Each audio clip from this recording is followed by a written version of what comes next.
I want you to take a second and just look around the room you're in right now. Look at the objects on your desk or maybe in your car. Maybe there's a bottle of prescription pills on the counter. Yeah. Maybe you're listening to this on a smartphone you bought online. Maybe you're driving past a local elementary school. I'm looking at a coffee cup and a stack of junk mail I really need to open. Perfect. That's perfect because in just those few things, the pill bottle, the phone, the school, the mail, you are looking at the wreckage of a centuries-long cage match. Huh, that's one way to put it. That pill bottle, the label on it is the direct result of a massive fight over something called preemption. That phone, whether you paid sales tax on it, is the fallout from a huge Supreme Court battle over internet commerce. And the school is ground zero. Absolutely. Ground zero for the war between local control and federal money. It really is everywhere. We tend to think of American federalism as this, dusty chapter in a high school civics book. Powdered wigs. Right. Men in powdered wigs debating these abstract concepts in a sweltering room in Philadelphia. But when you dig into the stack of sources we have for today's deep dive, you realize federalism isn't abstract history. It's a living, breathing architecture of tension. And it's a tension that dictates the rules of the game we all live in. I mean, it decides who picks up your garbage and who declares war. So here's our mission for this deep dive.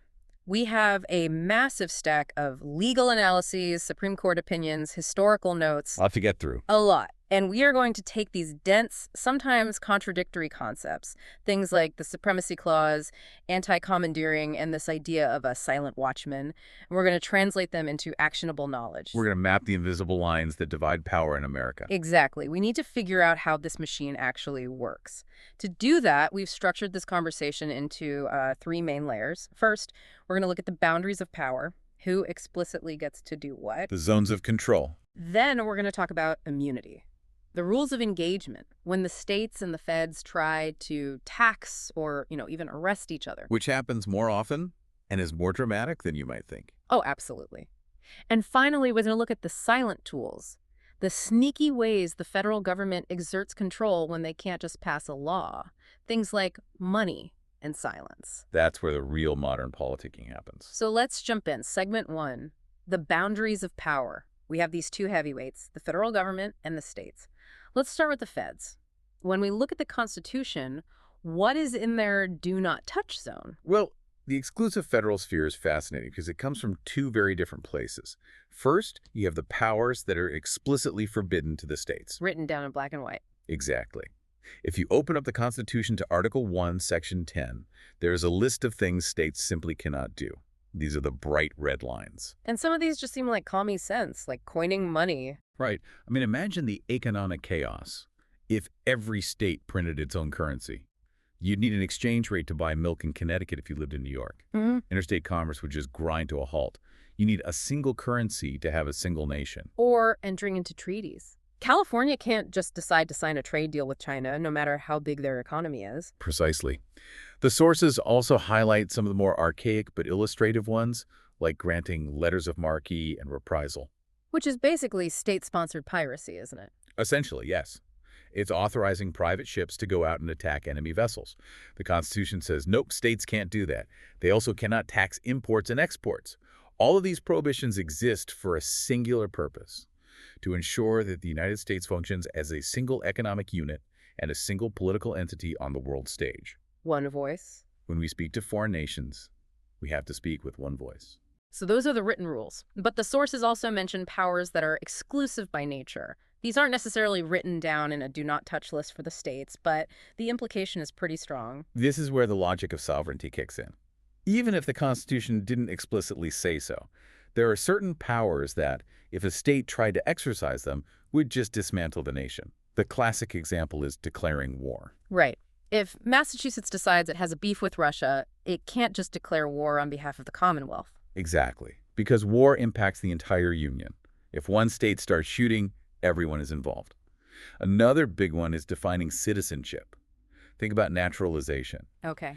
If Texas decided to create some kind of dual citizenship status that conflicted with federal law, or if Vermont decided to lower the residency requirement for U.S. citizenship to, say, 2 weeks, the whole concept of a United States citizen would dissolve. There has to be a single, sovereign voice determining who is a member of the national polity. Okay, so the feds have the keys to the currency, the army, and the border. That brings us to the states. And this is where the 10th Amendment comes in. It's essentially the promise that everything else belongs to them. The powers not delegated to the United States are reserved to the states respectively or to the people. That is the bedrock of state sovereignty. Historically, and in all the legal literature, this reserved power is referred to as the police power. Now, I want to clarify this term because when I hear police power, I think of guys in blue uniforms with handcuffs. But in constitutional law, it's much broader than that, isn't it? Much, much broader. Police power is what they call a term of art. It refers to the broad authority to legislate for the health, safety, welfare, and morals of the community. When the country was founded, this was the vast majority of governance. So, like everything. Pretty much. Yeah. Schools, criminal law, land use, zoning, professional licensing, marriage licenses, that was all exclusively state business. The federal government wasn't supposed to care about where you built your shed or how you educated your kids. So, in theory, we have two separate lanes. The feds handle the big international and economic stuff, and the states handle the day-to-day life of the citizen. But looking at the world we live in today, that separation is mostly a myth, isn't it? It is largely a historical fiction at this point. The catch that transforms modern federalism is the expansion of concurrent power. The distinct lanes have merged into a massive, swirling traffic circle. And the federal government achieved this expansion primarily through two constitutional levers, Which are? the Commerce Clause and the spending power. Let's unpack that, because this is how we get from states-run schools to the federal government dictates testing standards. Education is traditionally a state power. It's arguably the core of that police power. Correct. The Constitution says absolutely nothing about education. If you look strictly at the list of federal powers, no child left behind shouldn't exist. Yet it does. Or the Every Student Succeeds Act. How does the federal government pull that off? They use the spending power. Congress says, look, we aren't forcing you to adopt these testing standards. You are free to say no. But if you want this billions of dollars in federal grant money for special education or Title I funding, you have to agree to our rules. So the states technically have a choice, but it's a choice between obeying federal rules or going broke. Exactly. And then you have the Commerce Clause, which allows Congress to regulate interstate trade. Over the last century, the Supreme Court has interpreted this so broadly that almost any economic activity, farming, manufacturing, banking, even growing wheat for your own consumption, affects the national market and therefore falls under federal jurisdiction. Which leads us to the reality of concurrent jurisdiction. We now have both the feds and the states regulating the environment, food safety, and labor laws. And when those two levels of government clash, when a state law says X and a federal law says Y, who wins? The tiebreaker is the Supremacy Clause. Article 6, Clause 2. This Constitution and the laws of the United States shall be the supreme law of the land. If there is a valid federal law, it supersedes any conflicting state law. Period. Okay, let's take a beat here and do a quick recap of this first segment on the power structure. Sure, good idea. We have the feds with their exclusive zone money, war, foreign relations. We have the states with their police power zone, health, safety, welfare. The day-to-day stuff. Right. But in the middle, we have this massive overlap where the feds use money and the Commerce Clause to influence state rules. And if push comes to shove, the Supremacy Clause means the feds win. That is the basic layout of the playing field. But now we have to look at the rules of contact. Can these two sovereigns actually attack each other? Can they tax each other? Can they regulate each other's operations? This brings us to segment 2. Immunity. And I love the examples here because they really show how petty and high stakes these fights can get. Let's start with federal immunity. The general rule is states can't tell the feds what to do. That's the long and short of it. A state legislature cannot pass a law that regulates the internal operations of the federal government. For example, a state can't impose its minimum wage laws or meal break schedules on the IRS office downtown or the local post office. Those are federal enclaves operating under federal rules. There's a historical case that really dramatizes this. Tarbell's case from 1871. This is almost a tragic story when you read the details. It really is. You had a father in Wisconsin whose son had enlisted in the U.S. Army. The father claimed the son was underage and enlisted without consent. He wanted his son back. Understandable. Of course. So instead of going to the Army or federal court, the father goes to a state court commissioner in Wisconsin. He goes, the local guy. Right. And he gets a writ of habeas corpus, basically an order demanding the Army release his son. Wow. I mean, imagine that standoff. A local state sheriff or official going up to the gates of a U.S. Army base and demanding they release a soldier because a local judge said so. It's a constitutional crisis waiting to happen. The Supreme Court stepped in and shut it down. They ruled that state courts have zero jurisdiction to issue habeas writs to federal officers. And the logic makes sense. The logic is self-preservation. If a state could interfere with the military operations of the federal government, the entire national defense could be dismantled by local whims. The federal government has absolute immunity from state interference in its core operations. And that immunity extends to money, too. We have the famous line from McCulloch v. Maryland in 1819, "The power to tax involves the power to destroy." That case is the cornerstone of intergovernmental tax immunity. Maryland really hated the Bank of the United States. They viewed it as federal overreach, so they tried to tax it. And the court recognized that if a state could tax a federal entity, it could tax it out of existence. It could effectively veto federal policy. Exactly, by bankrupting the federal agency. So direct taxation of the federal government is forbidden. But there is a loophole, right? Indirect taxes. Yes, and this is the practical compromise. Yeah. States can tax federal employees. The FBI agent living in Virginia has to pay Virginia state income tax, and states can tax private contractors working on federal land. But there was a case about this, Panhandle Oil Cronyism, Mississippi. That seems to test the limits. Well, Panhandle Oil is actually an example of where the state went too far. Mississippi tried to apply a sales tax on gasoline that was sold directly to the federal government for use in Coast Guard and mail trucks. The court struck it down because the tax was effectively drawing money straight from the federal treasury. A direct hit. Right. But generally, if the tax falls on a private party, like a defense contractor, and only incidentally costs the government more money, it's allowed. Okay, so the feds are wearing armor. States can't regulate them. States can't directly tax them. Now, let's flip the script. Do states have that same immunity from the feds? Generally, no. The federal government has the upper hand. That seems a bit lopsided. It reflects the Supremacy Clause.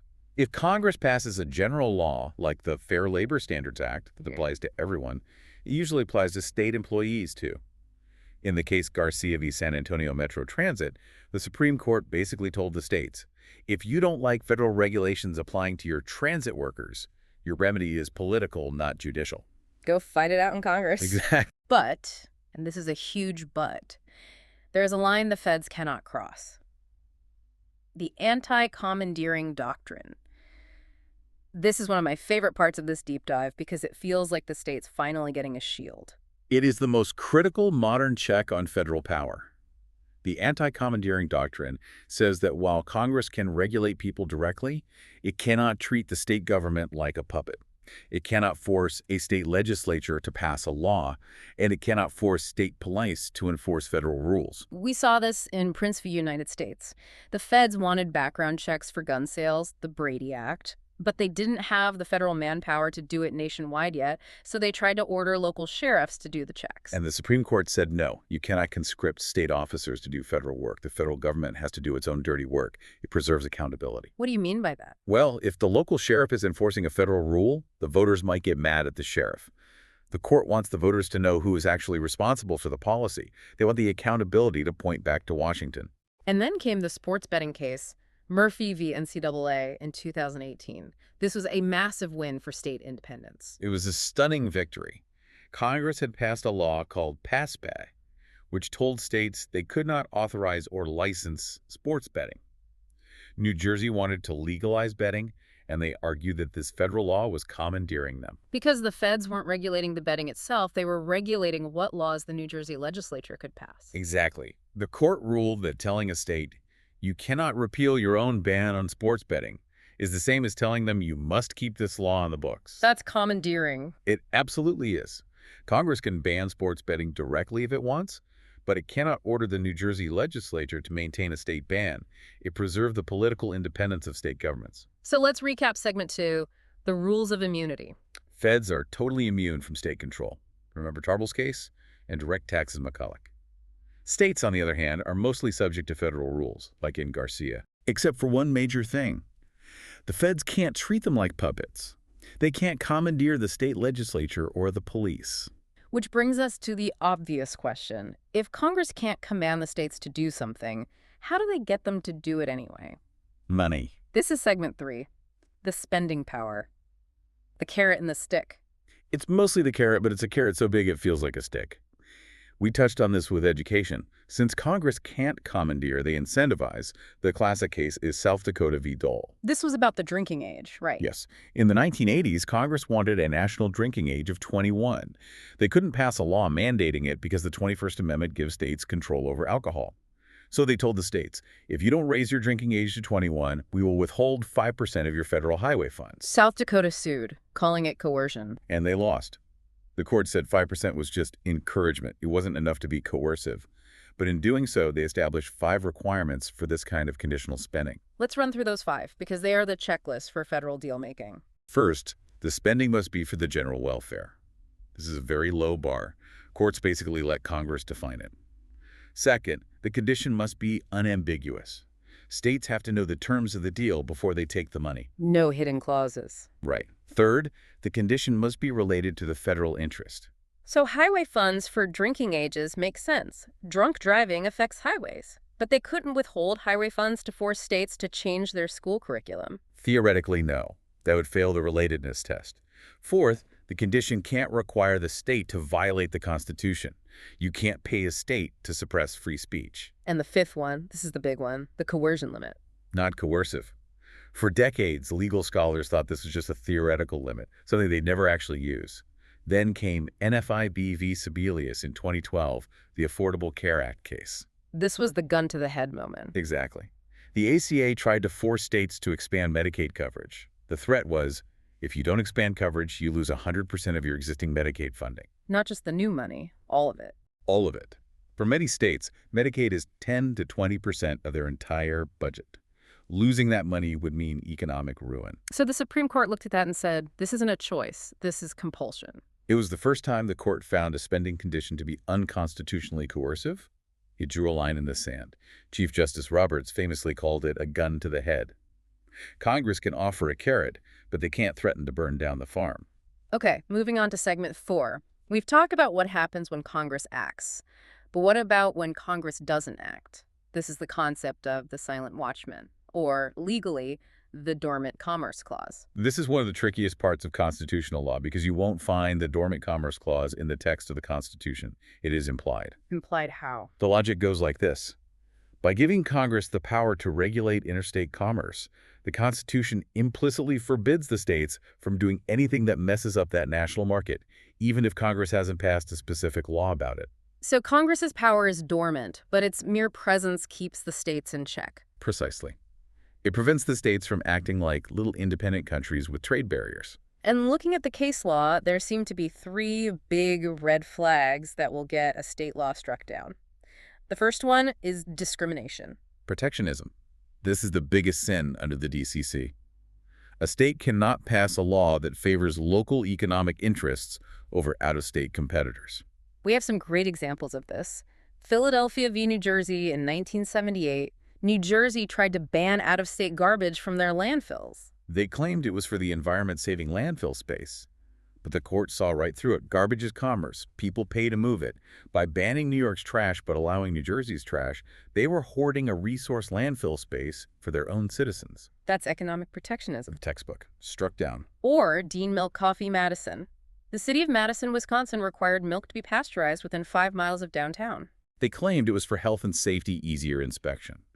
But the effect was to ban all milk from Wisconsin farmers outside that radius or from Illinois. The court said, no, there are reasonable alternatives. You can inspect the out-of-state plants. If you discriminate, the burden of proof is incredibly high. What do you have to prove? You have to prove you have a legitimate, non-economic interest like health, and that there is no other way to achieve it. And that almost never happens, except in Maine v. Taylor. The rare exception. The unicorn. Maine banned out-of-state bait fish. It looked like protectionism for Maine bait sellers. But Maine proved that out-of-state fish carried unique parasites that would destroy Maine's ecosystem. And, crucially, there was no scientific way to screen for them at the border. So it was a real threat, and there was no alternative. Exactly. Because the ecological threat was real and the inspection was impossible, the discrimination was allowed. Fascinating. Now, there are exceptions where discrimination is totally fine, the market participant exception. This is a fun loophole. If the state isn't acting as a regulator, making rules for everyone else, but is instead acting as a player in the market, It can pick its teammates. So in Reeves, Inc. v. Steaks, South Dakota owned a cement plant. During a shortage, they said, we are only selling cement to South Dakota companies. And that was legal because it was the state's own cement. They were the seller. Just like a private business can choose its customers, the state, as a market participant, can choose to favor its own residents. And the same logic applies to in-state tuition at universities. Right, that's a subsidy for residents. Totally legal. Okay, red flag number 2, under the Dormant Commerce Clause. Undue burden. This is where the law applies to everyone equally, but it's just stupidly annoying for interstate trade. This is the Pike v. Bruce church balancing test. Even if a law is neutral, it applies to in-state and out-of-state companies alike. It can be struck down if the burden on interstate commerce clearly outweighs the local benefit. The hypothetical sticker law is the best way to explain this. Imagine a state requires a unique, bright pink safety sticker on the bumper of every truck. It applies to everyone, in-state trucks, out-of-state trucks. But think about a national trucking company. Right. They would have to stop at the border of that state to apply stickers to thousands of trucks. The cost and logistical chaos would be massive. If the state's only defense is, we think pink stickers are marginally safer, the court will strike it down. The burden on the national supply chain is too high for such a flimsy local benefit. And the third red flag, extraterritoriality. This is a fancy way of saying stay in your lane. Literally. Yeah. A state cannot pass a law that regulates conduct wholly outside its borders. The case Healy v. Beer Institute is the classic here. Connecticut passed a law saying beer sold in Connecticut couldn't be priced higher than beer in neighboring states like New York or Massachusetts. Trying to get the best price for their residents. Sure, but think about the ripple effect. If a brewery wanted to put beer on sale in Massachusetts, the Connecticut law would effectively force them to lower their price in Connecticut too. Connecticut was effectively setting prices in Massachusetts. You cannot export your regulation to another state. So recap 3 on the Silent Watchman. States can't hoard resources or favor locals, that's discrimination, unless they are the ones buying or selling something, which is the market participant exception. Right. They can't break the national supply chain for minor reasons, that's undue burden, and they can't try to govern their neighbors, that's extraterritoriality. Precisely. And this leads us directly into the other way states try to mess with commerce. Taxation, segment 5. This is a huge battleground. I mean, the feds want trade to flow freely, but states need money to run their schools and fix their roads. How do you tax a business that operates everywhere without taxing them to death or creating barriers? This was a nightmare until the Supreme Court settled on the complete auto test in 1977. It has 4 requirements for legal state tax on interstate business. And these 4 rules basically run the modern economy. Requirement 1, substantial nexus. You have to actually be here to be taxed. And the definition of here has changed dramatically. Yep. It used to mean physical presence, a store, a warehouse, actual boots on the ground. That was the rule for decades. But the internet broke that rule. All right, Amazon. Amazon and Wayfair were selling billions without physical stores, and states were losing massive amounts of revenue. So in 2018, South Dakota v. Wayfair changed the game. Yes. The court finally said economic presence is enough. If you do $100,000 in sales or 200 transactions in South Dakota, you have a nexus. You have to pay sales tax. This closed a massive loophole and modernized the tax code for the digital age. Requirement 2, fair apportionment. Listen, this is just math. What do you think? Fairness. If Apple makes money in all 50 states, California can't tax 100% of Apple's global income just because they're headquartered there. They can only tax the portion of the income attributable to business done in California. Otherwise, they'd be taxed into oblivion. Right. A company would pay 5,000% tax on its income if every state grabbed the whole pie. Requirement 3, non-discrimination. We saw this with regulations, but it applies to tax too. Westland Creamery v. Healy is a devious little case. It was a very clever scheme. Massachusetts put a tax on all milk sales. Yes. Neutral, right. But then they took the revenue from that tax and gave it as a subsidy exclusively to Massachusetts dairy farmers. So the locals effectively got their tax money back, plus the tax money from the out-of-staters. Exactly. It was a tax and subsidy shell game designed to punish out-of-state milk.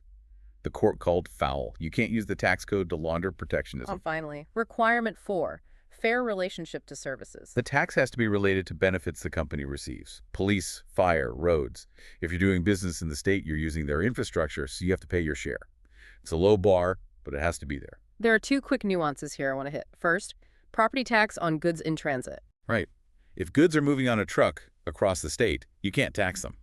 But if they stop for a business purpose, like sitting in a warehouse awaiting orders, they acquire a taxable situs. They become local property and can be taxed. And the use tax. This is the Amazon tax before Wayfair. It's the equalizer. If you buy a laptop in tax-free New Hampshire but bring it home to Vermont, you technically owe Vermont a use tax, equivalent to the sales tax. It prevents people from dodging local taxes by crossing the border. It's constitutional as long as it's not higher than the local sales tax. Okay, we're heading into the home stretch. Segment 6, preemption, the ultimate veto. We established the supremacy clause earlier, but preemption is how it actually works in the courtroom. This is where federal law nukes state law. There are two main flavors: express and implied. Express preemption is easy. Congress puts a line in the law that says states cannot regulate this. Like the Cigarette Labeling Act. Congress said, we are doing the warning labels. States, hands off. Yeah. But even here, courts play word games. In Cuomo v. Clearinghouse in 2009, the law said states couldn't use visitorial powers, meaning inspections on national banks. New York wanted to sue a bank for racial discrimination. The bank said, you can't sue us, that's a visitorial power. And the court split hairs. They did. They said suing isn't inspecting, so the state could sue to enforce its laws even if it couldn't walk in and audit the books. They construe express preemption narrowly to save state power whenever they can. Then there's implied preemption. Congress didn't say stop, but the silence implies it. Three subtypes here. First, field preemption. This is where the feds occupy the entire building. Immigration and alien registration is a classic example. Even if a state passes a law that mirrors federal law, it's struck down because the feds want to be the only voice. Second is conflict preemption, or impossibility. This is the PLI-VA v. Mensing generic drug case. This one honestly scares me a bit. It's a harsh one. Federal law says generic drug labels must be identical to the brand name label. That's the rule. But a state law said, you have a duty to update your label if you know of a danger. So the generic company is trapped. If they change the label to warn people obeying the state, they violate the federal identical rule. If they don't change it, they get sued by the state. It's a catch-22. The court said compliance with both is impossible. And since federal law wins, the state lawsuit is preempted. The generic manufacturer is off the hook. But interestingly, the brand name manufacturer isn't preempted because federal law allows them to change their label unilaterally. Correct. So you can sue Pfizer, but you can't sue the generic copycat for the exact same failure to warn. It's a quirk of preemption that leaves some victims without a remedy. And the third type is obstacle preemption. The state law frustrates the purpose of the federal law. Bankruptcy is the best example. The federal goal is a fresh start for debtors. If a state passes a law saying anyone who declares bankruptcy loses their driver's license, that frustrates the fresh start. It's an obstacle that gets struck down. The key takeaway here seems to be the concept of floor versus ceiling. Yes. Usually, federal law sets a floor, a minimum standard of safety. States can go higher, they can build a ceiling. If the EPA says water can have 5 parts per million of lead, the state can say ours can only have 1. But they can't say ours can have 10. However, if Congress says the standard is 5 and it must be uniform nationwide, then the floor is also the ceiling. Preemption is all about determining if that ceiling exists. Finally, segment 7. We've talked about fighting, but sometimes states get along. Interstate cooperation. They have to. Rivers don't respect borders. We have interstate compacts. These are contracts between states. The Port Authority of New York and New Jersey is a compact. The Colorado River Compact manages water for the whole Southwest. Do they need Congress's permission? Only if the compact increases the political power of the states at the expense of the feds. A library sharing agreement? No permission needed. A compact to set independent trade tariffs? Permission denied. And the glue that holds it all together? Full faith and credit. Article 4. This is why you can't move to another state to escape a lawsuit. If a court in Oregon issues a valid judgment against you, for debt, divorce, whatever, Florida has to respect it. Provided the Oregon court had jurisdiction and it was a fair trial. Right. It ensures that a judgment is final. We are one nation, not 50 separate safe havens for debtors. So, bringing this all home, we've traced the lines from the Constitution to the checkout aisle. We've seen how the Supremacy Clause acts as the hammer, how the Dormant Commerce Clause acts as the silent referee, and how the spending power acts as the giant bag of cash that buys compliance. It creates this complex patchwork we live in. It explains why drug labels are identical everywhere. That's preemption in the FDA. But it also explains why your sales tax changes when you cross the street into the next county, or why you can buy recreational marijuana in one state and go to jail for it 5 miles away. It explains the invisible lines. Hmm. And I want to leave the listener with a thought that came up in our prep, something to really chew on. We talked about NFIB v. Sebelius, the ruling that said cutting 100% of Medicaid was coercion and unconstitutional. All right, gun to the head. Well, imagine a future scenario. Let's say Congress declares a climate emergency. They want states to ban gas cars or implement massive carbon taxes, but they can't commandeer the state legislatures to do it. And maybe they don't have the political will to pass a federal ban directly. Exactly. So they use the spending power, but they know they can't threaten 100% of Medicaid. So what if they threaten to cut 50% of all federal funding? Highway funds, education funds, housing funds cut by half unless the state meets the climate goals. That is a trillion-dollar question. Is 50% a gun to the head? Or is it just very strong pressure? Or does the pressure turn into compulsion? The future of state sovereignty, the ability of a state to say no, hangs entirely on where the courts draw that line. Something to look for in the next news cycle. The invisible lines are everywhere once you start looking. Thanks for taking this deep dive with us. Always a pleasure to connect the dots. See you next time.